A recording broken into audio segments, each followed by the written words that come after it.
Donc, on va parler de ce système. Quand est-ce il faut l'explorer? C'est quoi le système de complément? D'accord. On va commencer par expliquer ce schéma. Donc, c'est juste pour vous montrer que le système de complément, c'est un système complexe, compliqué, qui intervient dans plusieurs systèmes. Et d'ailleurs, même en immunologie, sont rares les labos qui se sont spécialisés dans ce système. Chose très très importante, c'est une partie du système immunitaire et comme vous le savez, le système immunitaire, il est presque, je dirais presque au repos s'il n'est pas agressé. En dehors de toute agression, le système immunitaire, il est presque au repos. Il doit être, il doit y avoir une agression pour que le système immunitaire déclenche la cascade. Activation du système de complément, ce n'est pas synonyme comme la réaction inflammatoire, c'est augmentation de la concentration. Lorsque le système de complément il est activé, on s'attend à ce qu'il y ait une baisse de la concentration. C'est ce qu'on appelle une hypocomplémentémie. Plusieurs fonctions biologiques, on ne va pas rentrer dans les détails de ces fonctions, ce n'est pas l'objet de course. Juste à savoir que les composants de complément circulent à l'état inactif et lorsqu'il y a activation, il peut être activé par des humains complexes, par des bactéries, par des levures et dans ce cas-là, on aura cette hypocomplémentémie et on peut dire qu'on est en face d'une activation du système de complément. Le paradoxe de ce système, comme d'ailleurs tous les éléments du système immunitaire, c'est qu'on doit trouver un certain équilibre. Il doit être là, mais il doit être où il doit fonctionner, s'activer uniquement si l'organisme le sollicite, si on est agressé. Et dès que l'agresseur est éliminé, il doit être régulé, c'est-à-dire stoppé. Donc, l'absence d'un de ces composants est responsable de pathologies plus ou moins graves. Et l'hyperactivation, lorsqu'il est activé et ne s'arrête pas, ça va être aussi à l'origine de pathologies très graves. Donc il faut essayer de maintenir cet équilibre, c'est ce qu'on appelle l'homéostasie du système de complément. Si vous vous rappelez, on vous parlait du système de complément, maladie auto-immune et infection. Et maintenant, vous pouvez voir que ça n'a plus de limite. Dans presque toutes les pathologies, quels que soient les organes, d'ailleurs même en ophtalmologie, en neurologie, en psychiatrie, il est partout. Il est partout par trois mécanismes. Soit c'est un déficit qui est à l'origine de telle ou telle affection, soit, comme je l'avais déjà dit, c'est une hyperactivation et dans ce cas-là, au lieu qu'il joue le rôle bénéfique pour l'organisme, ça sera l'effet inverse. Et on voit très bien, vous pouvez voir toutes les pathologies où le système de complément est impliqué, que ce soit par déficit ou par hyperactivation, c'est-à-dire absence de la régulation. C'est l'activation qui dépasse la régulation. Qu'est-ce qu'il faut retenir pour un biologiste ou pour un clinicien? Quand est-ce que je dois explorer le système de complément? C'est plusieurs situations, mais le plus important pour vous, c'est 4 ou 5 situations, pas plus. La première situation, c'est la voie classique, c'est ce que vous connaissez depuis longtemps. Déficit en complément, c'est les maladies auto-immunes, le lupus. Donc, l'idéal, si vous avez un appareil qui fait CH50, un CH50, s'il est égal à 0, donc on est en face d'un déficit et fort probablement, c'est mon malade, il a un lupus, je suis en face d'un déficit des premiers composants du système de complément. Donc, première indication, c'est le lupus. Ce n'est pas toutes les pathologies auto-immunes, c'est le lupus. Et dans le lupus, le système de complément peut intervenir de deux manières. Soit il prédispose à la pathologie. Ce sont les déficits en premier composant de complément qui prédisposent à la pathologie. Et parfois, lorsque le diagnostic il est déjà posé, et bien dans ce cas-là, comme vous le savez, les lupus, lorsqu'on vous envoie un prélèvement pour le contrôle, le malade il est déjà étiqueté, ce n'est pas la peine de refaire tout. C'est l'anti-ADN natif et le C3 et C4. Donc le complément peut être un indicateur biologique de suivi d'un malade lupique. C'est par rapport à la voie classique. On peut aussi, il intervient dans une pathologie qu'on appelle l'angioëdème, qui simule un peu les œdèmes qui résultent des pathologies allergiques. Donc, c'est le diagnostic différentiel. On peut l'explorer en présence d'infections, mais pas n'importe quelle infection. Ce sont les infections à germes encapsulés. Les germes encapsulés, il y a quelques bactéries qui nécessitent l'intervention de systèmes de complément, et en absence de système de complément, on ne peut pas les détruire, ils seront responsables de pathologies. La voie alterne, on en parle très peu, mais maintenant on sait qu'il y avait une pathologie qui s'appelait le syndrome hémolytique urémique atypique, qui est caractérisé par une triade, on va la voir. Eh bien, dans les anciennes définitions, on vous disait qu'elle est d'origine idiopathique, et maintenant, on est certain qu'on est en face d'une pathologie qui est la conséquence d'une dysrégulation du système de complément. Donc, pour les infections, retenez deux choses. Retenez que lorsqu'on a des méningites chez des membres de la famille, et pas n'importe quel méningite, ce sont des sérotypes rares. Le méningo, ce n'est pas n'importe quel méningo, c'est le sérotype X, Y, Z ou autre. C'est dans ce cas-là qu'on doit penser au déficit en complément. Et vous pouvez le voir, le plus important, c'est beaucoup plus entre C5, C6, C7, C8. Toutes les fractions, tous les déficits, quel que soit le C1, le C2, même s'ils donnent un lupus, mais ils s'accompagnent toujours d'infections répétées.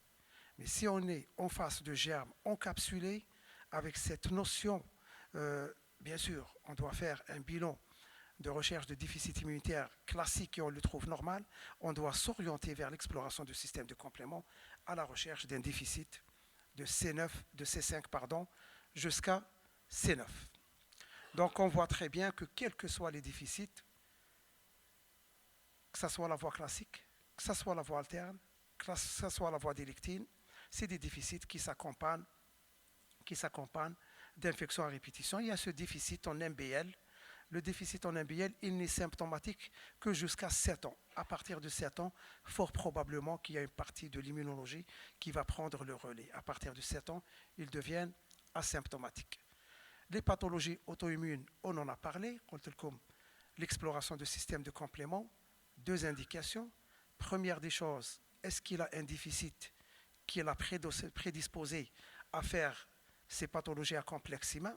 On les appelle les pathologies SLE-like.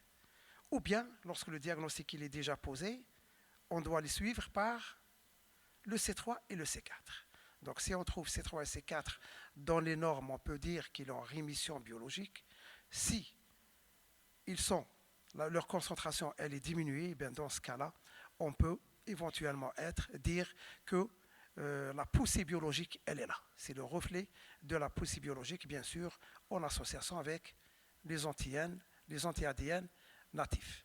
Donc, on a les premières indications, ce sont beaucoup plus les infections où on ne trouve pas de déficit particulier, c'est des infections bactériennes à germes encapsulés.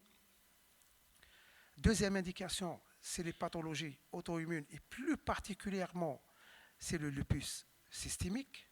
Troisième indication, c'est l'angioëdème héréditaire. Et cet angioëdème héréditaire, il n'est pas dû au même médiateur qui provoque les maladies allergiques. Ce n'est pas l'histamine. La preuve, si on leur donne les antihistaminiques, ils ne répondent pas. Si on leur donne les corticoïdes, ils ne répondent pas.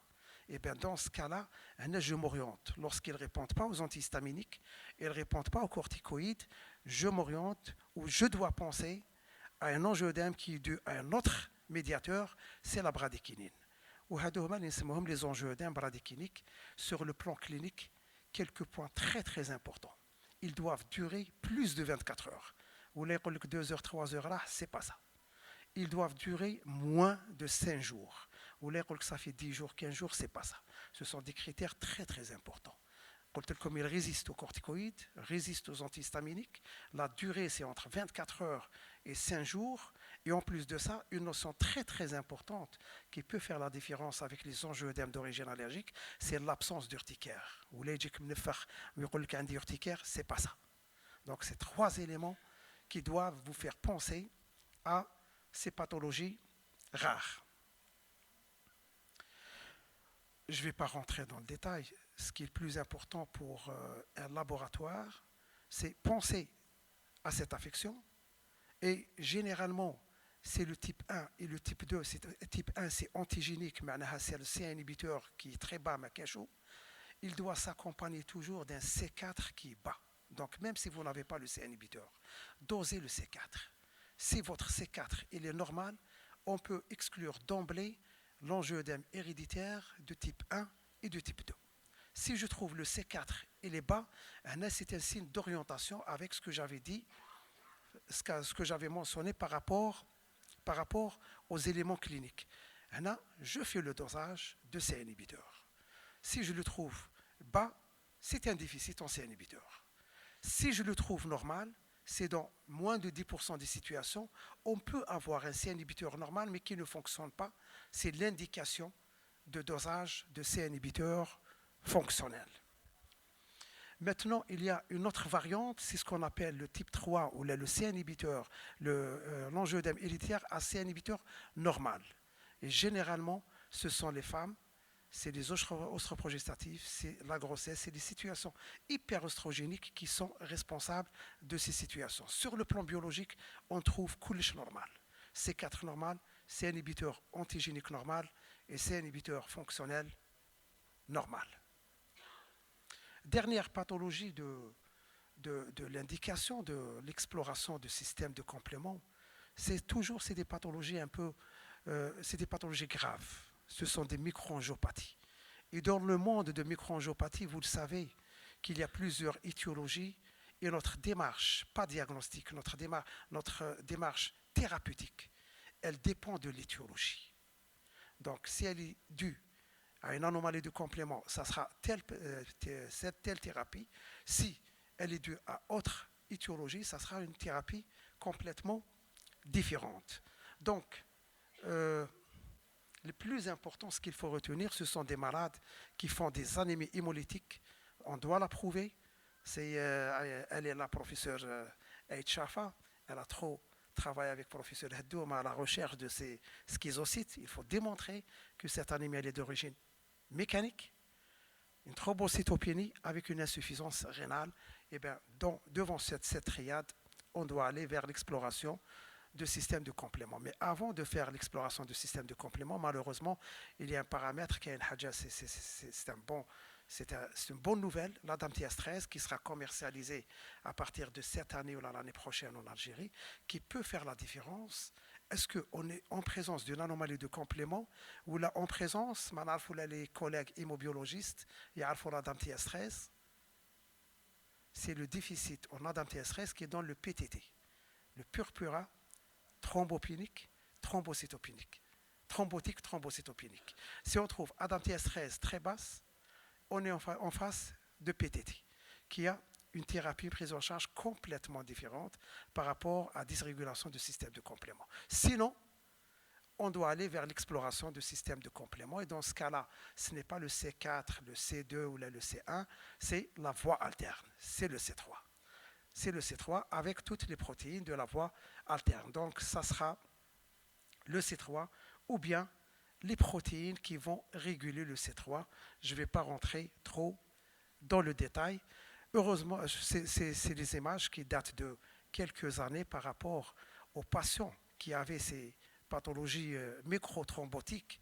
Et vous le savez très bien, en tant que laboratoire privé, même si on ne va pas trop vers le détail, presque tous les patients, on voit très bien qu'ils sont caractérisés par un taux de C3 bas.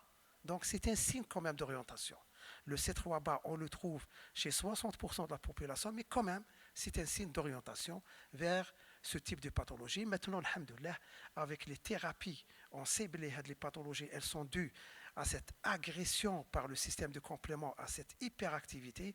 Il y a des médicaments qui visent et qui ciblent le système de complément pour éventuellement le stopper. Et d'ailleurs, maintenant, on a vu qu'il y a plusieurs pathologies où le système de complément il est impliqué. Et c'est la bataille, c'est la guerre entre les firmes pharmaceutiques qui sont en train d'utiliser plusieurs inhibiteurs de ce système. Donc, ça a été déjà dit. Pour conclure, donc, on est devant 5 aux 4 situations où on doit explorer le système de complément. Qu'on a les premières indications, ce sont des infections à condition. Les infections, c'est des infections récurrentes. On explore l'immunité, on ne trouve rien. Et bien dans ce cas-là, on doit aller vers l'exploration du système de complément, CH50 et tout ce qui suit. Toutes les fractions peuvent s'accompagner d'infections. Soit le lupus, je répète, la répétition fixe les idées, c'est beaucoup plus pour le suivi, je le suis par dosage de C3, C4 pour voir l'état d'activité de la maladie, ou là en rémission, pour voir comment manipuler un peu la thérapie. L'angioëdème héréditaire, au moins, ou là, comme le C4, faire le C4. Si le C4 revient normal, on peut éventuellement l'exclure. Bien sûr, vous vous rappelez toujours qu'on a 3 types. C4 bas avec ses inhibiteurs bas, c'est antigénique. C4 bas avec ses inhibiteurs normal et la fonctionnalité de ces inhibiteurs qui est basse, ces inhibiteurs, c'est l'angioëdème fonctionnel. Au côté comme il y a une troisième variante qui s'appelle l'angioëdème bradykinique à C inhibiteur normal, et bien dans ce cas-là, tout sera normal. Le syndrome hémolytique urémique, comme c'est bien d'avoir la DAMTS 13, mais pour l'exploration du système de complément, on doit aller vers la voie alterne, ce n'est plus la voie classique. C3, glomérulopathie, c'est le C3, uniquement le C3. Et la dernière indication, c'est beaucoup plus la cytométrie pour explorer les protéines régulatrices membranaires du système de complément. Et je vous remercie.